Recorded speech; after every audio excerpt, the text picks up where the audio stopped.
Good morning, everyone, and welcome to the EcoYouth podcast, episode 1. Today, we're going to be tackling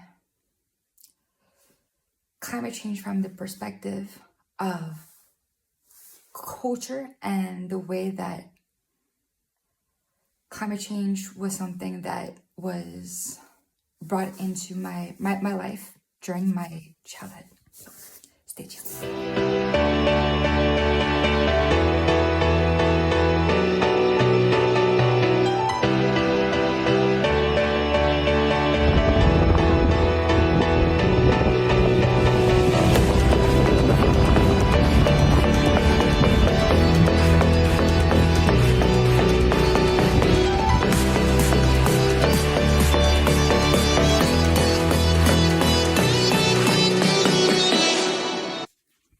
The way that climate change was first introduced in the global sphere of seeing the natural disasters and all that came to it from a destructive perspective wasn't the best approach of doing so, because it led to a lot more skeptics. It led to a lot more people not wanting to engage in it. Even though there were aspects of truths from everything that Al Gore did and other environmentalists at the time, it wasn't the best way to engage with the topic. Now, if you were to ask me where I'm from, I struggle as a third cultured kid to answer that question.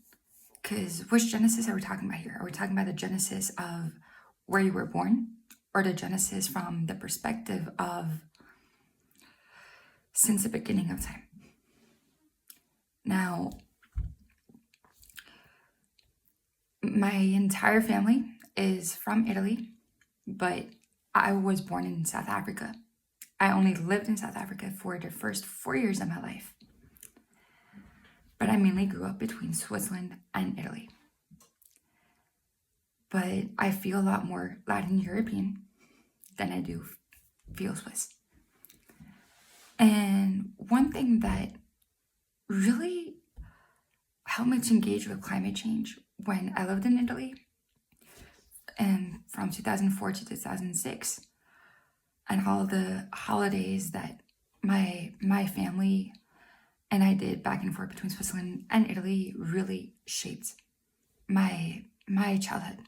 And there was this company at the time called De Agostini, which I don't know if they're still in business, but back in the day, they would create the different editions of magazines and books to really help engage the newer generation to understanding and being more respectful to people coming from different cultures, as well as engaging with the topics of climate change and environment and all that. The first sort of magazine that I remember was what was called Il Magico Mondo degli Animali, where you would get every single week, if I'm not mistaken, a stuffed animal of one of the Disney animals, and then the magazine would go and explain to you a little bit more in detail about the animal, and each week you would get a new stuffed animal.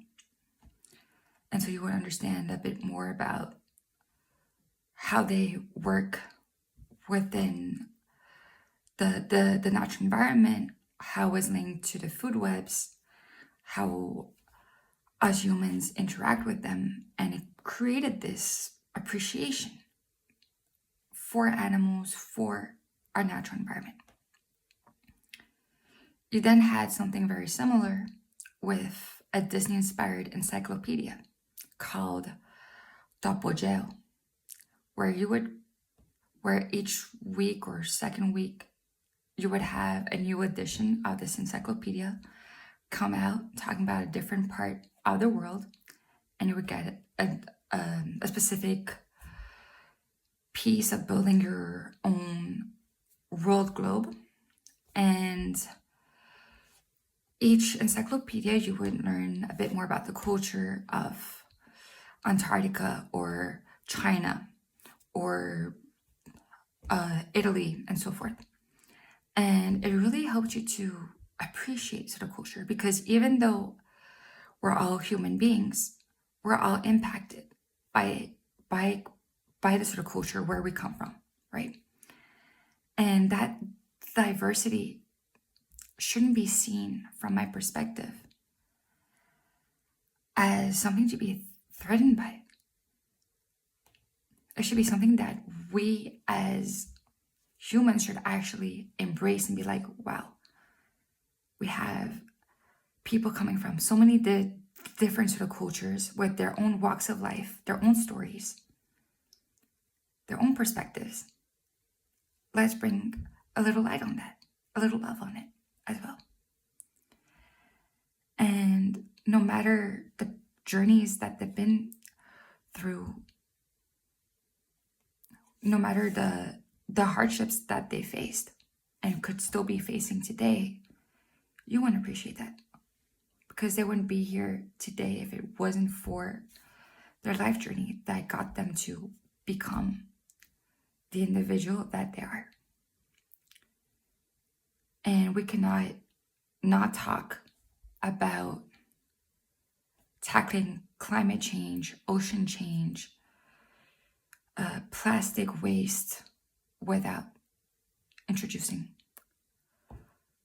culture, having appreciation for music, art, theater, all the various gastronomical foods out there, because we all gotta eat, we all gotta drink, we all gotta breathe air, and all of those small little things that as humans we take for granted. Let's shine some light and love to it, because at the end of the day, without any of that, would we still have life on Earth today?